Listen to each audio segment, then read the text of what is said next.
Et nous continuons avec le livre de Jérémie, où nous sommes en train de parler de l'appel du prophète Jérémie. Et jeune qu'il était, j'ouvre une parenthèse pour m'adresser une fois de plus aux jeunes, que c'est une grâce pour les jeunes qui connaissent le Seigneur Jésus-Christ. Ne détruisez pas votre jeunesse. Il est plus que temps de vous consacrer.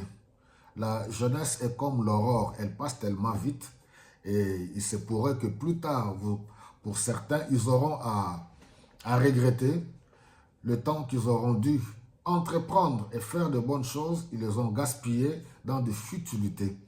Ne détruisez pas votre jeunesse avec la drogue. Ne détruisez pas votre jeunesse avec le sexe, l'alcool, la rébellion, la délinquance, l'errance, l'instabilité. Mais les Saintes Écritures nous montrent qu'il y a eu beaucoup de jeunes, comme de Timothée, voilà, de Daniel, Shadrach, Meshach, Abednego, et aussi comme Jérémie. Mais voilà quand Dieu l'appelle. Jérémie, c'est tout à fait normal, il a peur, il n'a aucune expérience. J'aimerais nous garantir aujourd'hui, notre assurance est que lorsque Dieu nous confie une mission, il est lui-même notre garant. Il est lui-même notre garantie. Il se met à nos côtés pour nous accompagner et il nous équipe. Vous vous rappelez quand le Seigneur a dit aux disciples, après la résurrection, vous restez à Jérusalem. Et jusqu'à ce que le Père enverra l'Esprit de Dieu, le Saint-Esprit qui surviendra sur vous et qui vous remplira de la puissance de Dieu et vous serez mes témoins. Ainsi, vous irez jusqu'aux extrémités de la terre pour annoncer la bonne nouvelle. Donc, nous sommes mandatés par Dieu. Nous sommes les ambassadeurs de Dieu. Nous sommes les représentants de Dieu équipés et il nous accompagne nous-mêmes. Il a dit aux disciples, voici, je suis avec vous tous les jours jusqu'à la fin du monde. Un vrai enfant de Dieu, un vrai appelé, un vrai apôtre, un vrai serviteur de Dieu n'a pas peur. Il ne s'appuie pas sur lui-même, mais il s'appuie sur celui qui l'a mandaté. Alors, il dit à Jérémie au verset 10, tu vois, aujourd'hui, je te charge d'une mission. Jérémie 1,10, qui concerne les nations et le royaume. Tu auras à déraciner et à renverser, à détruire et à démolir, mais aussi à reconstruire et à replanter. Je vous ai dit, un vrai enfant de Dieu né de nouveau, converti, rempli du Saint-Esprit de Dieu, il est conscient de cette mission et de cette tâche.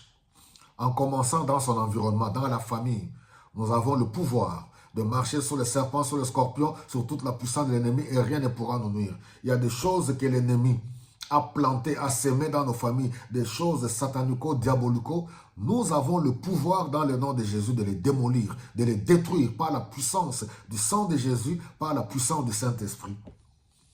Et partout où Dieu nous enverra, nous sommes mandatés, nous sommes dotés de cette puissance, de ce pouvoir pour démolir les œuvres des ténèbres. Alors, il dit en même temps, tu as aussi le pouvoir de reconstruire. Là où le diable a démoli, nous pouvons reconstruire sur des anciennes ruines.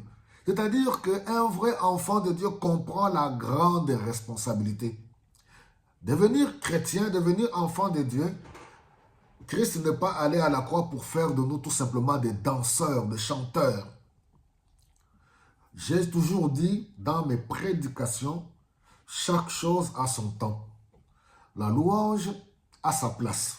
L'adoration a sa place. Nous devons être complets. Nous ne devons pas seulement nous focaliser sur une chose. Parce que pour certains, être chrétien, être enfant de Dieu, c'est tout simplement danser, danser, danser, chanter. Non. Chacun doit être dans l'intimité du Seigneur, dans l'intimité du Saint-Esprit pour comprendre quelle est ma mission. Nous faisons face aux puissants du monde des ténèbres. L'ennemi en face de nous ne nous aime pas. Mais gloire soit rendue au Seigneur parce qu'il a été vaincu à la croix de Golgotha. Nous ne combattons pas pour chercher la victoire, mais nous combattons en vainqueur, en victorieux, car Christ l'a vaincu à la croix de Golgotha il y a de cela plus de 2000 ans. Regardez au verset 19. Dieu nous rassure, il dit à Jérémie, ils te combattront mais ne pourront rien contre toi, car je suis avec toi pour te délivrer, c'est moi le Seigneur qui le déclare. Les gens peuvent monter ou descendre. Les puissants du monde des ténèbres peuvent s'agiter. Les nations peuvent gronder. Les montagnes peuvent gronder. Celui qui a le mandat de Dieu, celui qui a l'empreinte de Jésus-Christ, celui qui a l'empreinte du Saint-Esprit est toujours victorieux. N'aie pas peur. Il se peut que tu es dans un combat quelconque. Tu es sur le terrain dans une mission. J'aimerais t'encourager. Dieu est avec toi. Ils te feront la guerre. Ils te vaincront point. Car Christ a vaincu le diable. Il a dépouillé les puissants du monde des ténèbres. Les a livrés en spectacle publiquement en triomphant d'elle à la croix de Golgotha. Soyez bénis.